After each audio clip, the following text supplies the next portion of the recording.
네, 안녕하세요. 체스입니다. 5월 6일 금요일 국내 증시 어떤 식으로 흘러갈지 7분 만에 한번 체크해 보도록 하죠.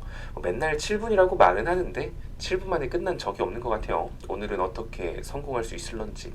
자, 시작해 보죠. 자, 일단 전날 미증시 같은 경우는 다우 마이너스 3.12%, 나스닥 마이너스 4.99%, 전일 미증시 같은 경우는 5월 4일 FOMC 회의 결과 발표 이후 급등했던 상승폭을 전부 토해냈습니다. 뭐 당연한 낙폭이다. 뭐라고 말하기에는 좀 굉장히 당황스러운 하락입니다. FOMC 회의 결과 이후 불확실성 해소 그리고 또 0.75%까지는 금리 인상 고려 안 해요 라는 파월 의장의 발언들인 분명히 최근 금리 인상으로 흔들었던 시장의 낙폭을 회복하기에는 충분했어요. 새로운 악재가 추가된 게 없고요. 불확실성 요소였던 0.75% 금리 인상에 대한 우려가 해소된 만큼 무난한 반등을 예상을 했습니다. 자, 그리고 제가 이제 무난하게 반등할 거다 이렇게 말을 했었기도 했고요. 자, 그리고 역시나 발표 이후 무난한 반등을 했습니다. 근데 그게 하루 만에 끝났어요. 뭐 사실 이거 놓고 보면은 수요일 날 반등했던 거 있잖아요. 목요일 날 반납했다 뭐 이렇게 볼 수도 있는 거거든요. 뭐 하루 만에 반등했고 그거 반등한 거 그냥 다 토했다라고 생각하면 되는데 문제는 우리나라는 어제 쉬었어. 미증시가 급등했는데 우리나라는 어린이날이었죠. 제가 5월 4일 날 방에서 여러분들한테 시황 분석해드리면서 그런 말 했어요. 만일 오늘 저녁에 미증시가 급등을 해도 내일 한국 증시는 휴장이라 꽝이고 또 휴장이라 꽝이었는데 만약에 목요일날 미증시 박살나면 또 한국 증시 빠질 거라고. 그래서 사실 그 어린이날 전날 이렇게 매도세가 나오는 거다 막 약간 이렇게 말을 했는데 5월 4일에 제가 말해준 그대로 흘러가네요. 그냥 제가 보기엔 제 주둥이가 잘못한 것 같아요. 네, 나쁜 말만 하면 뭐 그냥 그대로 되더라. 자, 일단은 하락의 이유는 뭐 국채금리 3%뭐 이렇게 말하기도 하는데 이게 뭐 기술주들의 폭락을 부를 정도 어제 막 4, 5%만큼 빠질 만큼 그 정도는 아니다라고 생각을 하고요. 사실 5월 9일 시장에 큰 변곡점이 생길 수 있는 이날 때문이지 않을까라는 생각을 조심스럽게 해봅니다. 자, 5월 9일은 러시아 전쟁 승리 기념일이죠. 그래서 이제 이날 여러분들 뭐 뉴스 보신 분들은 아시겠지만 뭐 종전의 가능성도 있다.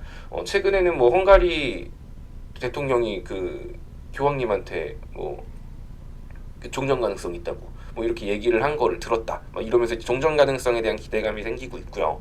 또 전면전 가능성은 계속 얘기가 나오고 있죠. 우크라이나 대통령은 종전되면 러시아한테 전후 복구로 이만큼 달라고 할 거야. 막 이런 얘기도 하는 거 보니까 사실 종전의 가능성도 없잖아 있는 것 같기는 해요. 어쨌든 큰 변곡점이 생길 수 있는 날이라는 겁니다.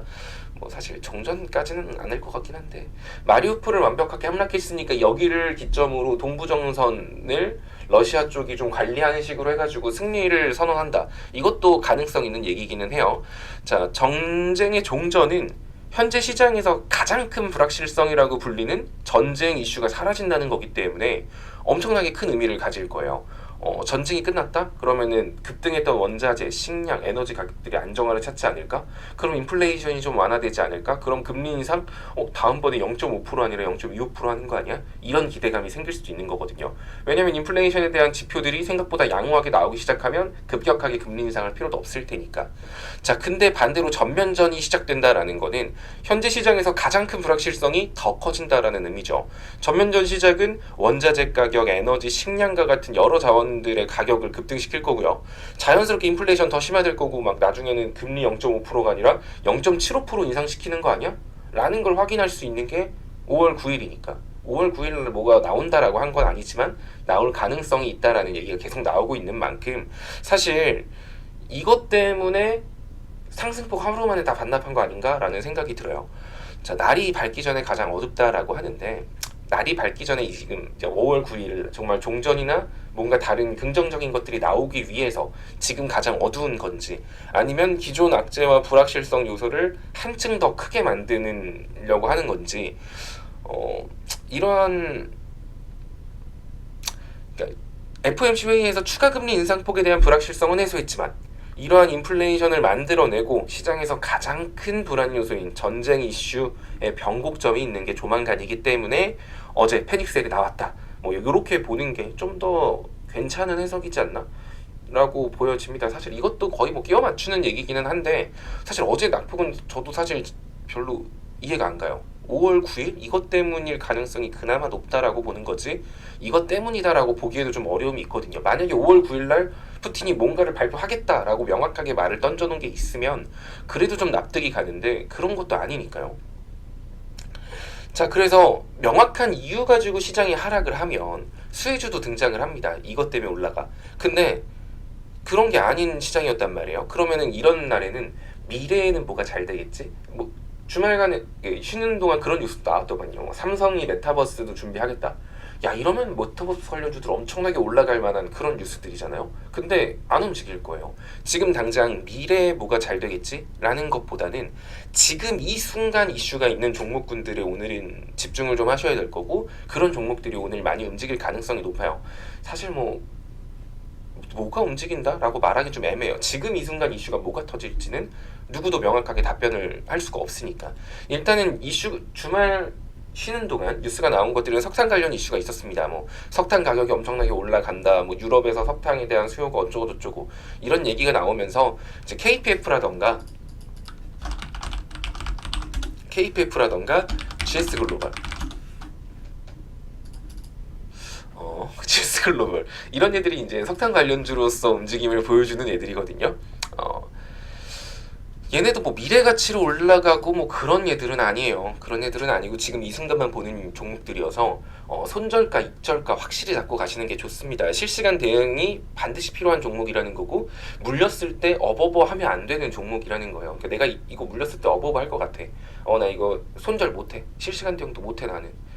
이러신 분들은 피하는 게 맞는 거고 그래도 이런 시장에 뭐라도 한번 좀 볼 거 없나라고 하시는 분들은 이런 것들 시초에 만약에 이게 뭐 바로 박살나면서 시작하면 쳐다보면 안 되겠지만 시초에 좀 괜찮은 흐름이 나오는 것 같아요. 시초 한 1분 지켜봤더니 다른 애들 박살나는데 얘 혼자 양봉으로 시작하고 막 그래. 그렇다고 하면 익절가 손절가 한 4.5% 정도 잡고 단기 매매도 가능하다고 봅니다. 또 이제 제가 수요일날 여러분들한테 설명했던 안철수 관련주를 기억하실 거예요. 오늘 분당갑 출마 선언을 할 것이다 라는 뉴스들이 계속 나오고 있는데 안철수 관련주들은 금요일날 이슈가 나올 가능성이 높다라고 말씀을 드렸죠. 정치 테마주로서 오늘 시장 갈 것도 없다 보니까 순간적인 또 발작 충분히 나올 수 있습니다. 안랩이라던가 오픈베이스, 까뮤이NC 뭐 이런 애들이 대표적인 관련주들이고요. 일단은 대장은 안랩이에요. 두 번째로 좀 가볍게 움직이는 건 써니전자. 원래 써니전자가 대장이긴 했지만 안랩한테 대장을 뺏겼죠. 그리고 까뮤이NC, 오픈베이스 등등이 있습니다. 오픈베이스가 일단 제일 느리기는 한데 이 종목에 대해서도 제가 좀 자세하게 풀어서 설명한 것 같아요. 다만 지금 뭐 국회의원 출마한다고 뭐 당대표가 되는 것도 아니고 뭐 다음 대선 후보 관련 이슈로 올라가거나 이러지도 않아요.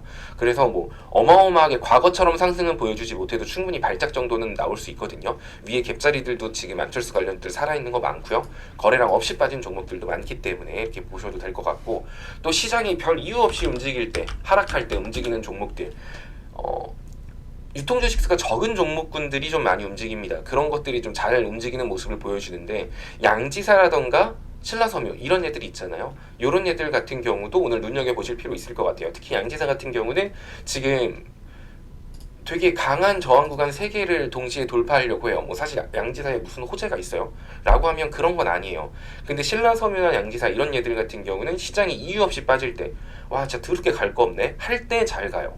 약간 유통주식수가 적기 때문에 나타나는 현상이죠. 오늘 시초에 만약에 상승 출발을 해서 이 저항 구간을 뚫는다라고 하면 저항을 뚫고 유통주식수 적기 때문에 수급이 몰릴 가능성 존재합니다. 양지사도 시초에 좀 눈여겨보시면 좋을 것 같아요. 자, 그리고 뭐 빅텍 뭐 이런 것들도 다 말씀드렸던 거고 만약에 5월 9일에 대한 이 주말간에 마리우폴에 총공세가 들어가는 거 아니야? 우크라이나에 총공세 들어가는 거 아니야? 이런 불안감들 때문에 또 방산주, 빅텍이라던가 스페커, 한일단조, 뭐 퍼스텍 이런 애들 다 움직일 가능성 존재하니까요. 참고하시면 좋을 것 같고 또 에너지 관련주인 GSA라던가 중앙에너비스, 흥구석유 이런 애들 있잖아요. 제가 여러분들한테 뭐 일단은 그 수요일날, 금요일날 한번 보자라고 말을 했어요. 왜냐면은 거래량 없이 수요일날 낙폭이 에너지 관련주에서 5% 10% 이상 낙폭이 나왔기 때문에 오늘 거래량 없이 하락한 낙폭 정도는 회복할 가능성 굉장히 높거든요. 그래서 저는 오늘 시초부터 종가까지 해서 에너지 관련주들 나눠서 들어가는 거 정도 나쁘지 않다라고 생각을 해요. 주말에 어떤 이슈가 나올지 모르니까 오늘 슈팅이 나올 수도 있는 거고 월요일 뭐 이제 그 전승기념일 행사 때 뭔가 발언하기 전에 긴장감으로도 움직일 수 있다 보니까 에너지 관련주들은 오늘 시작부터 시초가부터 종가까지 나눠서 매수를 해서 목표가를 사실 잡는 건 의미가 없어요. 그냥 대충 자기 그릇것 먹고 나오는 방식으로 가고 월요일날 수익이든 손실이든 그냥 털고 나간다. 이런 관점으로 오늘 에너지 관련주들 나눠서 들어가는 거 나쁘지 않다라고 생각을 합니다. 자, 그리고 수요일날 우리가 이제 JNK터라든가 솔리드 5G 관련주들이 수익을 봤어요. 두 종목 수익 시정했고 금요일날 시장이 어떻게 될지 모르니까 이제 관망하고 추매나 어설픈 신규 진입은 하지 마세요라고 말씀을 드렸는데 코스피 바닥은 제가 계속 말씀드렸던 것처럼 2600에서 2650선이고요. 코스닥 같은 경우는 880포인트 부근이다라고 말씀을 드렸는데 오늘 한 번 더 바닥을 확인하러 내려갈 수도 있겠어요. 좀 아쉽기는 한데 오늘 개파락하는 우량주들 같은 경우는 어제 사실 뭐 큰 이유 가지고 빠진 게 아니어서 반발 매수 들어오면 충분히 오늘 개파락한 우량주들은 금방 메꿀 가능성 높으니까 우량주 개파락한 것들 이런 거 매수하는 것도 괜찮은 전략이라고 보여집니다. 장중에 제가 한번 체크해 드릴 예정이에요. 진짜 그 5월은 푸르르네요. 노래 따라가는 것 같아. 자, 멘탈 꽉 잡고 내일부터 주말이니까 주식 보면서 적당히 고통 받으시고 본업에서 집중하시면 될 것 같습니다. 자, 오늘은 딱 7분 만에 끝났네요. 다행이다. 처음으로 성공한 것 같아. 자, 다들 오늘 하루도 본업에서 화이팅 하세요.